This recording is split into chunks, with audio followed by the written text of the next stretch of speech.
Shalom, saudara-saudara yang dikasihi Tuhan Yesus Kristus, selamat pagi. Selamat berjumpa lagi pada renungan harian di pagi ini. Damai sejahtera Allah Bapa dan sukacita Roh Kudus memberkati kita semua. Kiranya kasih dan hikmat Tuhan Yesus Kristus menyertai dan menolong kita untuk melakukan tugas dan pekerjaan kita di sepanjang hari ini. Nas renungan buat kita hari ini, Sabtu tanggal 20 Juli 2024, diambil dari kitab Perjanjian Baru, kitab Roma pasal 1 ayat 20, dikatakan demikian. Sebab apa yang tidak nampak daripadanya, yaitu kekuatannya yang kekal dan keilahiannya, dapat nampak kepada pikiran orang dari karyanya sejak dunia diciptakan, sehingga mereka tidak dapat berdalih. Demikian firman Tuhan. Tema renungan, kekuatannya yang kekal. Saudara yang dikasihi Tuhan Yesus Kristus, pada dasarnya manusia tidak bisa memahami Allah dengan akal sehat. Sebab Allah bukan buatan manusia, tetapi hanya dengan keyakinan kita menaruh ketaatan dan penyerahan diri. Dengan demikian penilaian benar atau berdosa diukur dari iman percaya. Paulus menggambarkan dosa dengan memakai pola yang dipakai orang Yahudi mengecam kaum penyembah berhala, bangsa-bangsa kafir. Perlu kita perhatikan bagaimanakah keadaan bangsa-bangsa non-Yahudi pada zamannya, seperti bangsa Yunani dan Romawi. Benar-benar seburuk yang digambarkan di sini. Untuk memahami penilaian Paulus terhadap bangsa-bangsa kafir atau non-Yahudi, Paulus tidak berbicara mengenai golongan manusia tertentu pada zaman tertentu yang mungkin lebih buruk daripada golongan lain atau zaman lain. Yang ia lukiskan di sini ialah keadaan manusia pada umumnya dilihat dalam terang firman Allah. Saudara yang dikasihi Tuhan Yesus Kristus, dalam renungan ini Paulus mengatakan, sebab apa yang tidak nampak pada dirinya, yaitu kekuatannya yang kekal dan keilahiannya, dapat nampak kepada pikiran dari karyanya sejak dunia diciptakan, dan sehingga mereka tidak dapat berdalih.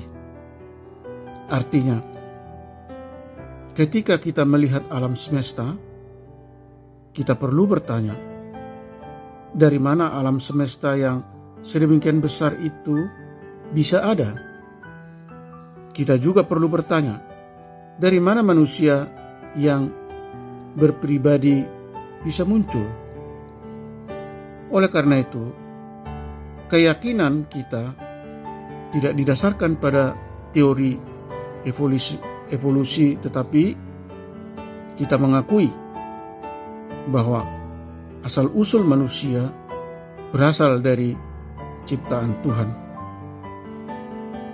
Maka saudaraku yang dikasihi Tuhan Yesus Kristus, Tuhan yang kekal adalah pemilik, penyelamat, dan pemelihara kita.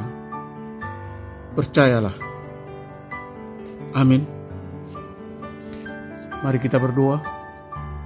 Tuhan Allah Bapa di surga, sungguh Engkau adalah Allah yang Maha Kuasa, kekuatan-Mu kekal, satu-satunya pencipta langit bumi dan segala isinya.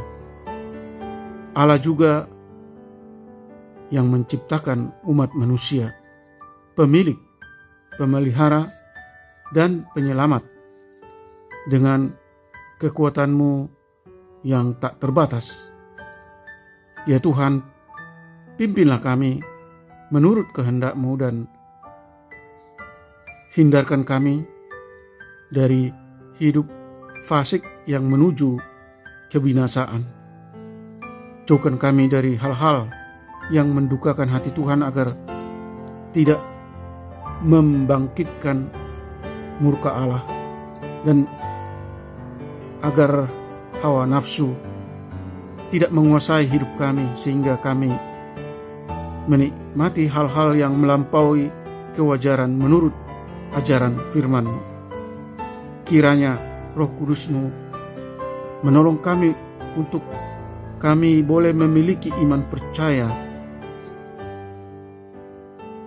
yang kokoh dan mampukan kami untuk mengevaluasi diri dan bertobat, berubah, semakin setia dan taat melakukan kehendak-Mu dan hidup suci di jalan Tuhan. Tuhan memberkati para pendengar renungan pagi ini.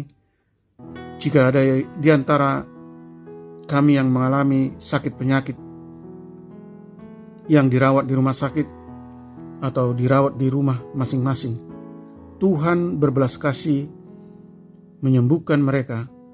Tuhan menopang dan memulihkan mereka yang letih lesu, yang mengalami berbagai penderitaan, penindasan dan kesesakan karena tekanan-tekanan ekonomi, masalah keluarga, pekerjaan, dan masalah-masalah sosial. Buatlah pekerjaan kami selalu berhasil, dan agar kami mampu menjadi berkat bagi orang lain dan bersyukur dalam segala kondisi apapun yang kami alami. Terima kasih Tuhan. Kami telah berdoa dan mengucap syukur dalam nama anak-Mu Yesus Kristus. Amin. Shalom. Selamat beraktivitas. Tuhan Yesus memberkati.